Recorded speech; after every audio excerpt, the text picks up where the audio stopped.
Assalamualaikum warahmatullahi wabarakatuh.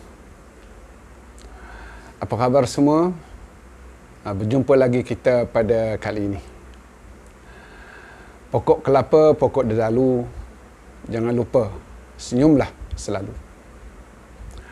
Abang-abang, akak-akak, saudara-saudari yang dirahmati Allah sekalian. Sebagaimana yang kita ketahui, dalam kisah Isra' Mi'raj yang berlaku kepada Nabi Muhammad sallallahu alaihi wasallam, yang mana kejadian itu berlaku setahun sebelum hijrah, Nabi telah dijemput untuk menghadap Allah Subhanahu wa taala di Sidratul Muntaha. Kita dimaklumkan dalam kisah itu bahawa pada malam itu Allah Subhanahu wa taala memerintahkan sembahyang 5 waktu sehari semalam kepada Nabi sallallahu alaihi wasallam dan keseluruhan umat-umatnya. Cubalah bayangkan, perintah Allah yang lain Allah sampaikan melalui wahyu, melalui Jibril alaihissalam. Tetapi untuk solat, untuk sembahyang, Allah perintahkan direct terus kepada Nabi sallallahu alaihi wasallam. Ini menunjukkan bahawa solat, sembahyang itu adalah merupakan ibadah yang paling penting, yang paling utama. Jadi, abang-abang, akak-akak yang dirahmati Allah, kita kena jaga solat kita. Kita kena jaga sembahyang kita. Sebab ia merupakan ibadah yang wajib. Disebutkan di dalam kitab, selagi akal kita masih maujud, maka solat itu, sembahyang itu wajib atas kita. Walaupun mungkin badan kita sakit, tangan kita tak boleh bergerak, kaki kita kaku, tetapi selagi akal berfungsi, maka kita wajib sembahyang, wajib solat. Sebab itulah disebutkan di dalam Hidayatus Sibyan atau di dalam Sabilal Muhtadin, syarat wajib sembahyang ada 5 perkara. Bila ada 5 perkara ini kepada kita, bermakna kita wajiblah solat, wajiblah sembahyang. Pertamanya, syarat wajib sembahyang adalah Islam. Yang keduanya, syarat wajib solat, wajib sembahyang, kita ini aqil, waras. Yang ketiganya, syarat wajib sembahyang, kita ini baligh, cukup umur. Yang keempat, syarat wajib sembahyang, syarat wajib solat, kita ni suci daripada haid dan nifas, yang mana syarat ini hanya ada pada orang perempuan. Dan yang kelimanya, syarat wajib solat, syarat wajib sembahyang, masuk waktu. Jadi bila 5 perkara ini ada berlaku ke atas diri kita, maka solat, sembahyang wajib kita lakukan. Tiada maaf. Maka dengan sebab itu, abang-abang, akak-akak, saudara-saudari yang dirahmati Allah, apabila kita ni mengaku kita Islam, maka kena ingat, kita ni wajib sembahyang. Dan bila kita waras, tidak gila, akal kita dikuasai oleh kita sendiri, bukan dikuasai oleh pihak yang lain, maka wajib sembahyang, wajib solat. Bila kita sudah cukup umur, sudah sampai kepada had, masuk kepada kita sudah baligh, maka sudah datanglah syarat wajib sembahyang. Kalau belum baligh, masih tak wajib.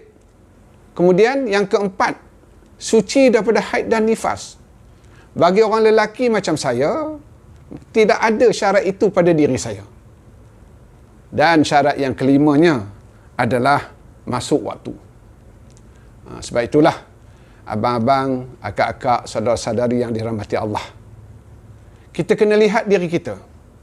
Kadang-kadang apabila kita sakit, maka kita menganggapkan bahawa kita boleh meninggalkan solat, meninggalkan sembahyang. Tetapi walaupun kita sakit, tetapi ada 5 syarat tadi, maka sembahyang itu masih wajib atas kita. Solat itu masih wajib atas kita. Kita mungkin sakit kaki, mungkin kita lumpuh, ataupun mungkin ada wire atau jarum yang cucuk di dalam badan kita, tetapi ada 5 syarat wajib tadi, maka masih wajib semayang. Tiada maaf. Kadang-kadang kita ni sengaja meninggalkan semayang kerana pergi kenduri. Bila kita pergi kenduri, kadang-kadang kita lajak sehingga selepas waktu zuhur, bila masuk waktu asar, maka kita sudah meninggalkan semayang dengan sengaja. Dan ada juga yang memberi alasan meninggalkan semayang kerana tak ada air, tak ada air. Walhalnya telah ditetapkan bahawa kalau kita tak dapat berjumpa dengan air, berjumpa dengan air, maka kita masih wajib semayang dengan cara bertayamum, menggunakan debu tanah yang suci. Maka tiada maaf untuk kita sengaja meninggalkan semayang, kecuali darurah. Sebab itulah, kita juga tak boleh sengaja untuk menangguhkan semayang kita bila datangnya 5 syarat tadi. Dan kadang-kadang kita berniat untuk nak semayang sat lagi, untuk nak mengqadhakan semayang kita. Contohnya, bagi orang yang pergi shopping, katalah dia keluar pergi shopping tu pukul 12 tengah hari, belum masuk waktu zuhur. Dan dia sudah berniat, dia nak duduk lama di tempat shopping. Dia pun sudah berniat nak sembahyang zuhur tu dalam waktu asar sat lagi. Maka kena ingat, kalaulah kita berniat begitu, kita hanya telah berniat sengaja nak meninggalkan sembahyang. Begitu jugalah, kadang-kadang kita nak pergi jumpa kawan, bersembang, berbual, bertanya khabar, itu semua cantik, baik. Tetapi jangan sampai kita melepasi waktu sembahyang. Begitu juga dengan keadaan-keadaan sekarang ini, di mana pasar-pasar malam banyak berselerak di seluruh negara. Kita keluar pergi pasar malam sebelum masuk waktu maghrib, dan kita balik daripada pasar malam setelah masuk waktu isyak. Bermakna kita sudah sengaja meninggalkan sembahyang maghrib. Abang-abang, akak-akak, saudara-saudari yang dimati Allah, di dalam Isra' Mi'raj, Nabi SAW telah ditunjukkan hukuman orang yang sengaja meninggalkan sembahyang bila ada 5 syarat tadi, iaitu kepalanya dipecahkan. Bayangkanlah, kalau satu waktu ditinggalkan, sekali kepala dipecahkan di dalam kisah yang ditunjukkan dalam Isra' dan Mi'raj.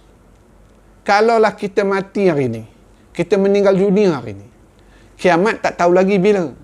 Maka daripada kita dikebumikan sehinggalah tunggu hari kiamat, kalau banyak waktu sembahyang yang kita tinggalkan, maka setiap hari di alam kubur itu, kita dipecahkan kepala, balasan bagi orang yang sengaja meninggalkan sembahyang.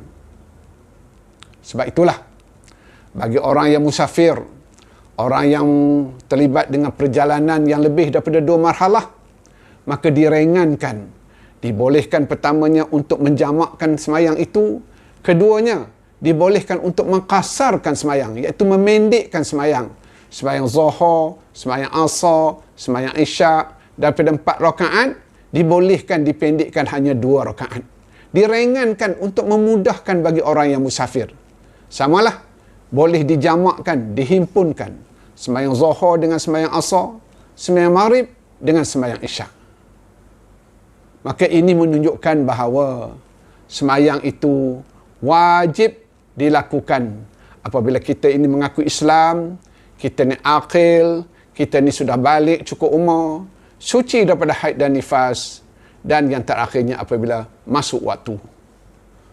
Jadi abang-abang, akak-akak, saudara-saudari yang dirahmati Allah, marilah kita sama-sama memelihara diri kita agar tidak sengaja meninggalkan solat. InsyaAllah, selepas ini, dalam video yang berikutnya, akan saya terangkan pula untuk kita berkongsi syarat-syarat sah salat. Sekian dulu. Jumpa lagi insyaAllah. Wassalamualaikum warahmatullahi wabarakatuh.